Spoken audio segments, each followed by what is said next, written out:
नमस्कार मित्रांनो. मित्रांनो, आज आहे रविवार आणि उद्यापासून चालू होतोय एक नवीन वीक आणि ॲज यू ऑल नो की दर रविवारी आपण पाहत असतो की पुढच्या वीकमध्ये काय करायचं आहे.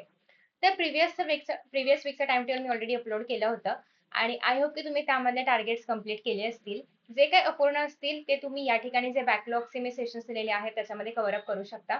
सो या वीकमध्ये काय करायचं आहे, स्टार्टिंग फ्रॉम आता आपला 17th ऑफ ऑगस्टचा मंडे टू नेक्स्ट संडेपर्यंत आपण काय काय करणार आहोत ते आपण बघूया आजच्या व्हिडिओमध्ये. So let us start. तर सगळ्यात पहिल्यांदा तुमचे जे काही टार्गेट्स अजूनही कंप्लीट झाले नसतील तर ते तुम्ही आज कंप्लीट करू शकता किंवा या ठिकाणी जे बॅकलॉग वाले सेशन्स आहेत तर त्यामध्ये कंप्लीट करू शकता. सो फर्स्ट ऑफ ऑल आपण बघूयात की आधी मंडेला काय करायचं आहे, म्हणजे उद्या काय करायचं आहे. तर ॲज यू ऑल नो की आपल्याकडे साधारणतः 18च्या आसपास टार्गेट असतात. आता तुम्ही जर हे बॅकलॉग वाले कॅन्सल केले तर तेवढे टार्गेट्स आपले कमी होतील. सो आता या ठिकाणी आहे मंडे 17th ऑफ ऑगस्ट. मराठीचा जो काही 5वा धडा किंवा 5वी कविता जे काही असेल ते तुम्हाला करायचं आहे. Along with that maths part 1चा 4th चॅप्टर कंप्लीट करायचा आहे. 4th आय नो की थोडासा मोठा आहे. त्यामुळे तोच या वीकमध्ये पण आपण एक्सटेंड करतोय फायनान्शियल प्लॅनिंगवाला. आणि इतिहासचा धडा 5वा करायचा आहे. जर तुम्हाला तो आता शिकवून झाला नसेल किंवा करायचा असेल, तुम्ही या ठिकाणी रिव्हिजन करू शकता पहिल्या 4 चॅप्टर्सची. सो हा तुमच्याकडे ऑप्शन अवेलेबल आहे. त्यानंतर नेक्स्ट आहे आपल्याकडे ते म्हणजे मंगळवार. सो मंगळवारी 18 तारखेला काय काय करायचं आहे तर बघा. तर या ठिकाणी तुमच्याकडे एकतर पहिली गोष्ट म्हणजे इंग्लिश घेऊ शकता तुम्ही इथे किंवा इंग्लिशचा 5th चॅप्टर जर तुम्हाला करायचा असेल तर. नसेल तर तुम्ही या ठिकाणी कुठलंही ग्रामर किंवा रायटिंग स्किलचा एखादा टॉपिक घेऊ शकता.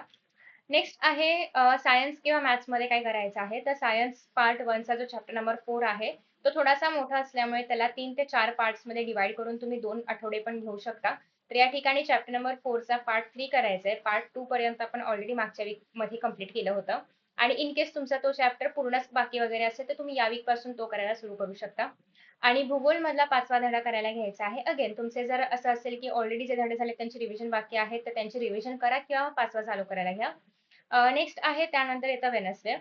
वेनसडेला काय करायचं आहे तर तुमच्याकडे आहे संस्कृत, हिंदी जे काही अवेलेबल असेल त्यामधला जो काही 5वा धडा असेल तो तुम्ही करू शकता. धडा, कविता जे पण असेल ते. आणि नेक्स्ट आहे गणित भाग 2 किंवा मॅथ्स पार्ट 2 मधला चॅप्टर 3 तुम्ही या ठिकाणी सुरू करू शकता. आणि एस-एस-टी मध्ये ॲज सच राज्यशास्त्राचे आपले 3 चॅप्टर्स वगैरे झालेले आहेत. सो आपण हा जो स्लॉट आहे तर तो बॅकलॉगसाठी ठेवू शकतो की जे काही तुमचं बाकी असेल आतापर्यंतचं ते तुम्ही या स्लॉटमध्ये कंप्लीट करू शकता. नेक्स्ट आहे थर्सडे. मराठी व्याकरण किंवा लेखन कौशल्यामधला कुठलाही एखादा टॉपिक जो तुमचा पेंडिंग असेल तो तुम्ही या ठिकाणी करू शकता. विज्ञान आणि तंत्रज्ञान म्हणजेच आपलं सायन्स पार्ट 2 त्यामधलं तुम्ही चॅप्टर 3 करायला सुरू करू शकता. आणि इतिहासामधला जो 5th चॅप्टरचा हाफ पार्ट बाकी असेल, हाफ तुम्ही मंडेला करता आणि हाफ थर्सडेला करता, तर त्याप्रमाणे करायचं आहे. नेक्स्ट स्टार्ट होतंय ते म्हणजे फ्रायडे. तर फ्रायडेमध्ये इंग्लिश रायटिंग स्किलमधला कुठलाही टॉपिक जर तुम्ही इथे रायटिंग स्किल केलं असेल तर या ठिकाणी ग्रामर करा किंवा नवीन चॅप्टर, नवीन पोएम करू शकता. त्यानंतर मॅथ्स पार्ट 1चा 4th चॅप्टरची रिव्हिजन करायची आहे कारण खूप मोठा चॅप्टर असल्यामुळे. आणि मग त्यानंतर एस-एस-टी मध्ये जिओग्राफीचा जो काही तुम्ही ट्यूसडेला लेसन स्टार्ट केला होता 5th चॅप्टर तर तो पूर्ण करायचा आहे तुम्हाला आता फ्रायडेला. त्यानंतर आहे सॅटर्डे. हिंदी किंवा संस्कृत जे काही असेल त्याचं कुठलंही ग्रामरचं टॉपिक. आणि सायन्स पार्ट 1 मध्ये चॅप्टर नंबर 4 ची रिव्हिजन करायची आहे. चॅप्टर नंबर 4 करू शकता किंवा रिव्हिजन करू शकता कुठल्याही चॅप्टरची. आणि नेक्स्ट आहे बॅकलॉग साठीचा स्लॉट अवेलेबल आहे. त्या ठिकाणी जे काही तुमचं पेंडिंग असेल या पूर्ण वीकमधलं तर ते कव्हर अप करू शकता. त्यानंतर येतो आहे तो म्हणजे संडे. संडेला वीकली रिव्हिजन ॲज युजुअल जे काही तुम्ही पूर्ण वीकमध्ये केलं असेल तर ते तुम्हाला करायचं आहे. किंवा तुमचा एखादा बॅकलॉगवाला विषय कुठला बाकी असेल तर तो करायचा आहे. तर अशा पद्धतीने हे पूर्ण टाईम टेबल असणार आहे या वीकसाठीचं.